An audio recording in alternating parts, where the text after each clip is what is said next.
Hello and welcome to Spirit Forest. We are going to go on a different kind of adventure today. We are going to go on a driving adventure. So since everything seems to be closed up here in the mountains, all the activities, a lot of events have been closed. One of the events that I do every year is Railroad Day. So I thought it would be really fun to be able to take the same path that the railroad used to go over, the same pass. The pass is called Boreas Pass. We're gonna start in Como, Colorado, and we're gonna end up in Breckenridge. I have my friend with me and Kyla with me, and we're gonna be heading out on the road, and I'm gonna stop every once in a while and kind of tell you what that area might be and try to film as much as I can on the way. So come join us. Okay, we finally made it to Como. Now the sign said that the pass was closed, but the website says it's open. So I'm not too sure, but what we're gonna do is we're currently here in Como, and we're gonna be driving up until Boreas Pass. And there are other areas in which we could go. We can hike, get out of the car, possibly hike, but we're gonna see what we can find. Since it says it's closed, hopefully we can play. Everything is closed lately.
I'm going to give you some history of the area and just kind of talk about the area as we go up this pass. This pass is called Boreas Pass.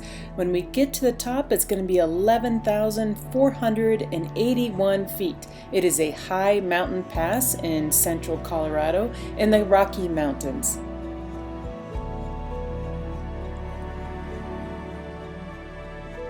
The pass was formerly known as Breckenridge Pass in the 1860s when it was served in an early route for thousands of prospectors during the Colorado Gold Rush, who crossed from the South Park to look for gold in the Valley of the Blue around Breckenridge.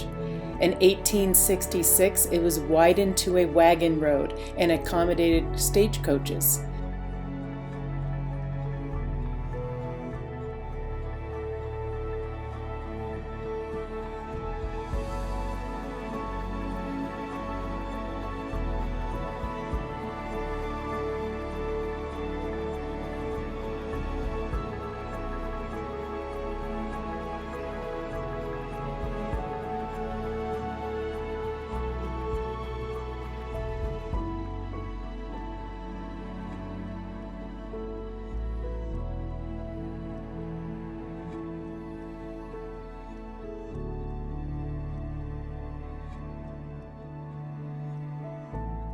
You saw at the beginning of this video the roundhouse. Now I'm not going to go over the roundhouse because the roundhouse is in a lot of my videos and I talk about it a lot during Railroad Day. I will link to those videos at the end of this video if you want to know some more information. I give a lot more history on this area.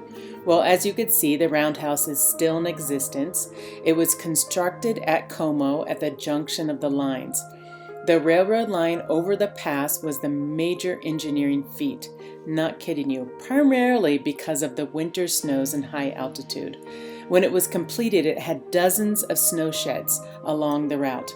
Now, engineers were building these snow sheds. I've done some research on this and talked to other railroad nerds like myself.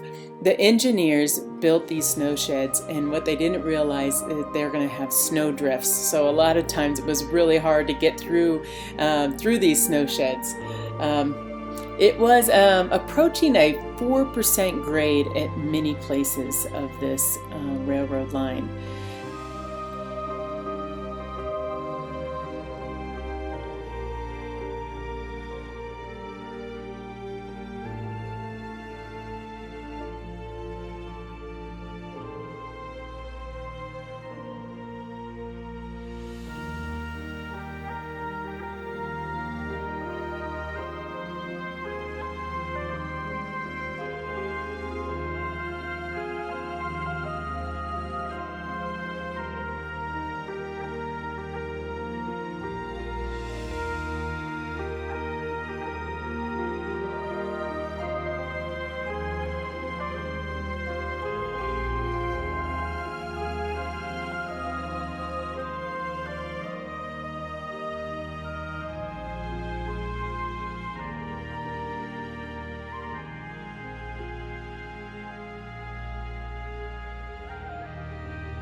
This is so fun. I have driven by here before and I have missed this.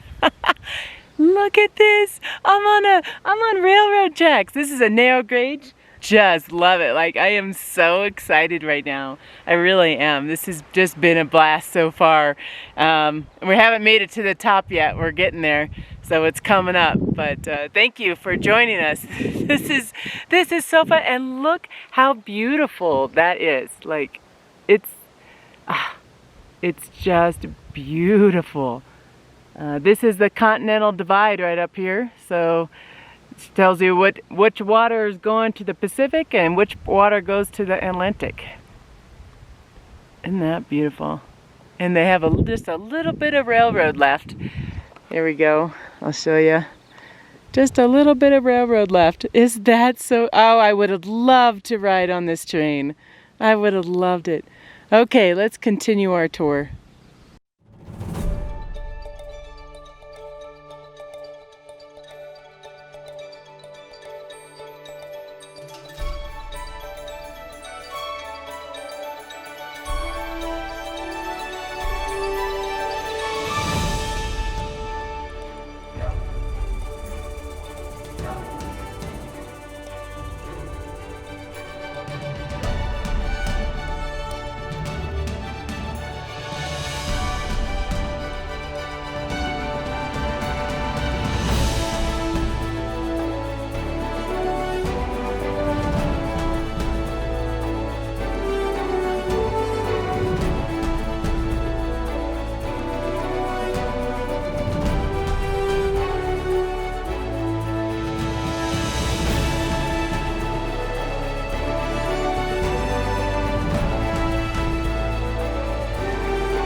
Sadly, this line was abandoned in 1937, and along with the company's nail gauge right-of-way.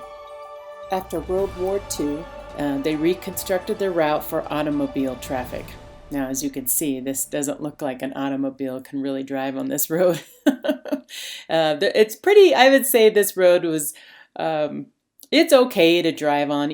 I've seen actually sports cars drive on it. I don't think I'd take a sports car on this road, but there are some spots that's a little sketchy. I've taken people up here and they did get scared. So if you plan on going up there, just be prepared to have two hands on the wheel at certain points.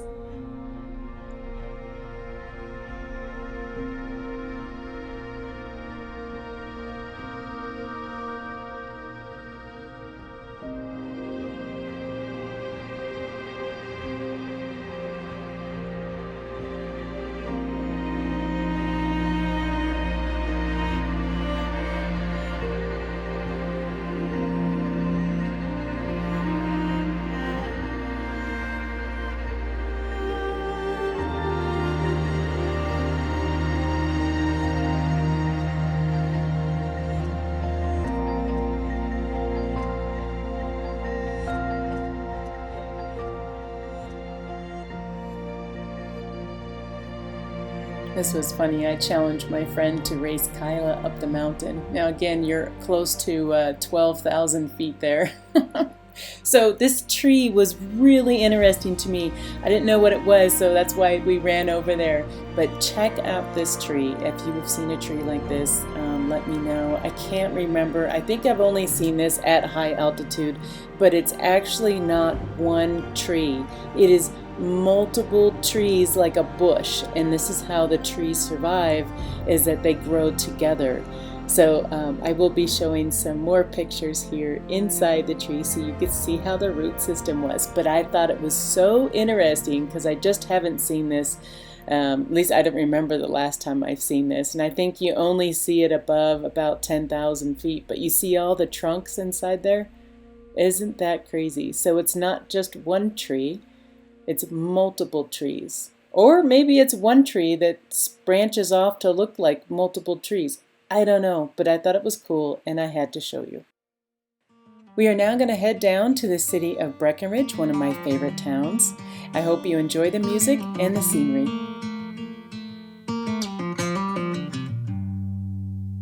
Heading back to what used to be home, passing by those little towns I know so well, stopping for gas and then I'm behind the wheel again. Driving this like a spiritual cleanse, where every mile is a new beginning and every bend holds a new end.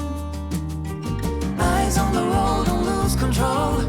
I'm speeding fast to chase my soul. I'm driving to get away, running through emotions high and low, holding on or letting go. I'm fighting another day. Neon lights in the fast lane life, riding high, reaching for the sky. I had it all but lost and fell back down again. Spent my time playing the game where every single day was a losing battle and every drink was a dead end. Eyes on the goal, don't lose control. I'm living fast, I've lost my soul. I'm driving to get away, running through emotions high and low, holding on or letting go. I'm fighting another day.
Well, we have returned back to the tent. We had a great time. I think it was about a total of about 3 hours of driving or so. A lot of pretty views. Lots of people out today too. But it was a lot of fun just to see what it was like in the olden days. And you know, I'd drive my car really slow like a train, and Kyla'd stick her head out the window, you know. And we were listening to a CD that was giving us a tour the whole way up and the whole way down. So it was just a lot of fun. It was a really good adventure, and it was a lot of fun to have Kyla and my friend there with me as I did that. And you know, as you saw, that we got to stop a few times and get out and look at stuff, and it was just a lot of fun. So thank you guys for joining us today. Truly appreciate it, and we'll see you on our next video. Bye bye.